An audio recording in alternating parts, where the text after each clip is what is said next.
चंदा मामा की यानी मून की धरती हमसे लगभग 4 लाख किलोमीटर की दूरी पर स्थित है। हालांकि यह दूरी थोड़ी बहुत कम ज्यादा भी होती रहती है, क्योंकि चंद्रमा का आकार जो अंडाकार है, और यह बात तो हम सब जानते हैं कि दो अंडों के बीच की दूरी समान नहीं होती। साथियों, सोचने वाली बात तो यह है कि अमेरिका को चांद तक पहुंचने में लगे थे सिर्फ 4 दिन।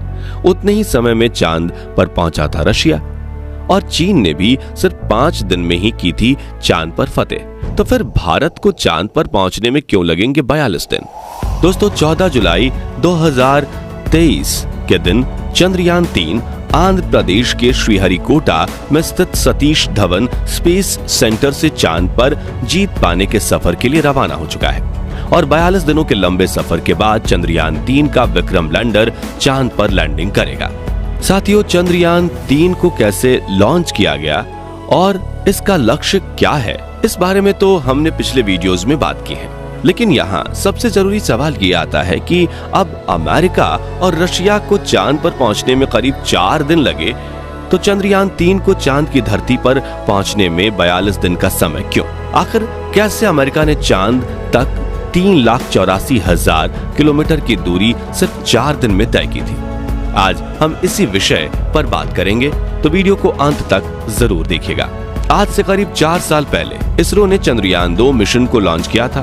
उस दौरान भी चंद्रयान 2 को चांद तक पहुंचने में करीब 48 दिनों का समय लगा था। इसरो के वैज्ञानिकों के मुताबिक चंद्रयान 3 को चांद तक पहुंचाने में करीब 42 दिन का समय लगेगा। लेकिन फिर आज से करीब 55 साल पहले अमेरिकी स्पेस एजेंसी नासा के पास ऐसी कौन सी टेक्नोलॉजी थी कि उन्होंने सिर्फ 69 घंटे और 8 मिनट में अपोलो 8 को चांद के पास पहुंचा दिया था, और वापस लौटने के साथ यह मिशन सिर्फ 6 दिन और 3 घंटे में पूर्ण हो चुका था। वहीं नासा के आखिरी मून मिशन यानी कि अपोलो 17 को चांद तक पहुंचने में सिर्फ 87 घंटे का ही समय लगा था। इसके अलावा नासा से भी 10 साल पहले 1959 में रूस ने लूना 2 मिशन के तहत अपने अंतरिक्ष यान को महज 34 घंटे में चांद तक पहुंचा दिया था। वहीं साल 2010 में हमारे पड़ोसी देश चीन ने भी अपनी चेंगी 2 स्पेसक्राफ्ट को महज 5 दिनों में ही चांद पर पहुंचा दिया था। तो अब सवाल आता है कि चांद की सतह को छूने वाले 3 देश अगर 5 दिनों के अंदर चांद पर पहुंच चुके हैं, तो भारत 42 दिनों का रूट क्यों चुन रहा है? क्योंकि स्पेसक्राफ्ट अंतरिक्ष में जितने दिन रहता है, उतनी ही दिन उस पर खतरे मंडराते रहते हैं। ऐसे में मिशन को जल्दी पूरा करने से बेहतर और क्या हो सकता है?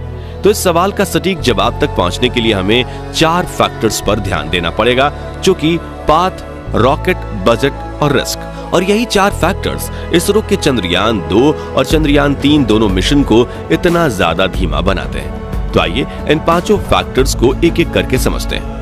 सबसे पहला है पाथ ट्रेजेक्टरी, यानी कि हम कौन सा रास्ता चुनकर चांद की तरफ जा रहे हैं। अब किसी भी जगह तेजी से पहुंचने के लिए अगर हम सीधा रास्ता लेते हैं, तो जाहिर सी बात है कि हम वहां जल्दी पहुंचेंगे।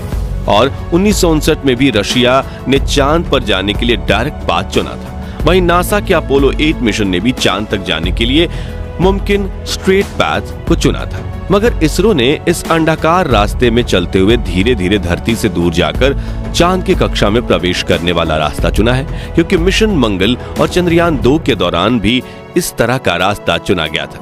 यानी कि इसरो के पास इस रास्ते से अंतरिक्ष में जाने में एक्सपर्टीज यानी कि निपुणता है, और कोई भी स्पेसक्राफ्ट अंतरिक्ष में जितने चक्कर लगाते हुए जितने ज्यादा किलोमीटर का सफर तय करेगा, उसे तय की हुई जगह तक पहुंचने में उतना ही ज्यादा समय लगेगा। अब दूसरा है रॉकेट। दोस्तों, आप ये बात तो जानते ही होंगे कि किसी भी जगह जल्दी पहुंचने के लिए सीधे रास्ते के अलावा दूसरी महत्वपूर्ण चीज है रफ्तार। आपकी रफ्तार जितनी ज्यादा होगी, आप तय की हुई जगह पर उतनी जल्दी पहुंचेंगे।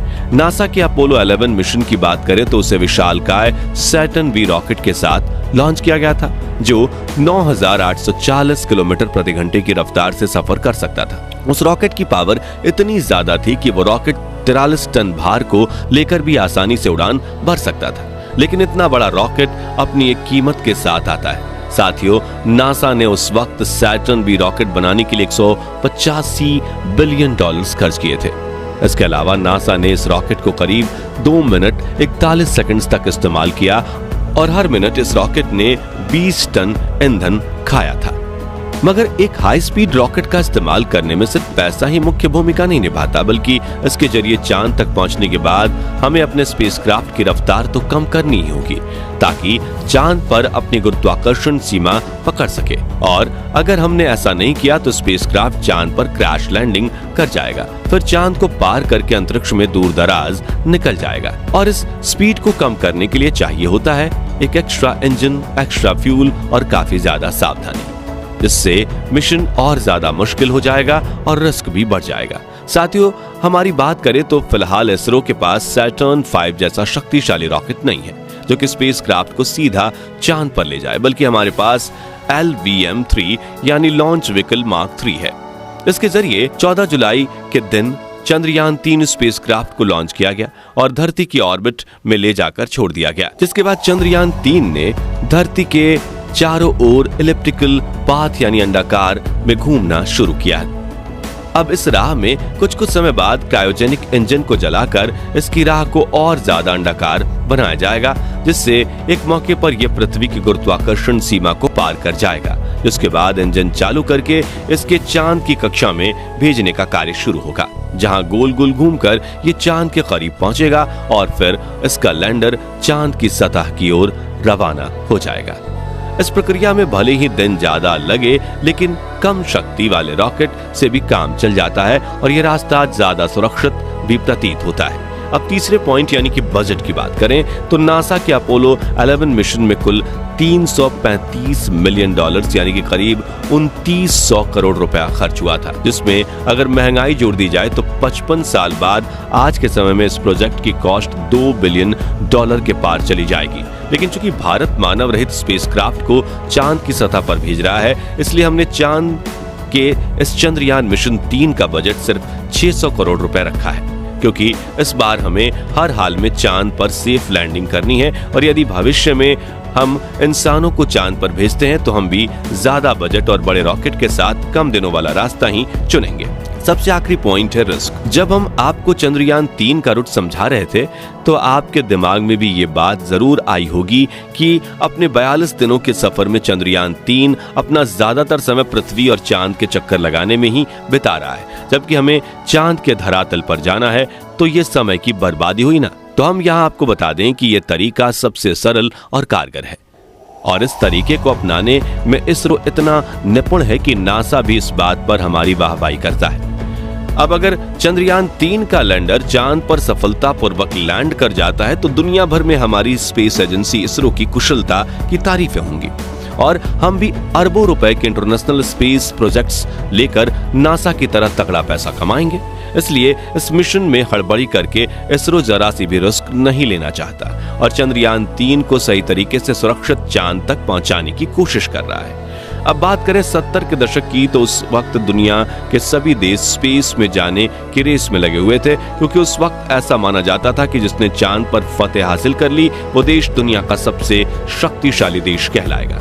इसलिए अमेरिका और रशिया ने काफी रिस्क लेकर जल्द से जल्द चांद पर पहुंचने की कोशिश की थी, लेकिन अभी के दौर में रिस्क नहीं बल्कि सटीकता की जरूरत है, क्योंकि भविष्य में जब हम चांद पर जाकर इंसानों की बस्ती बनाएंगे तो हर बार सफर के दौरान अंतरिक्ष यान में बैठे इंसानों की जान के रिस्क थोड़ी ही लेंगे और जिस स्पेस एजेंसी का मिशन ज्यादा सटीक साबित होगा पूरी दुनिया उसी पर भरोसा करेगी। आखिर में हम आपसे इतना कहना चाहेंगे कि दुर्घटना से देर भली होती है। भले ही चंद्रयान 3 का ये 42 दिनों का सफर हमें थोड़ा लंबा लगे, लेकिन इससे भारत के भविष्य में इतने लाभ हैं कि जिसकी हमने कल्पना भी नहीं की होगी। तो दोस्तों, क्या इसरो ने बजट में कटौती करके चांद तक पहुंचने के लिए 42 दिन का लंबा सफर चुनकर सही निर्णय लिया या नहीं? कमेंट करके जरूर बताइए और जानकारी पसंद आई हो तो वीडियो को लाइक शेयर जरूर करिएगा। साथ ही ऐसी ही रोमांचक वीडियोस देखते रहने के लिए हमारे चैनल को सब्सक्राइब करके पास वाली घंटी जरूर बजा दीजिए। धन्यवाद।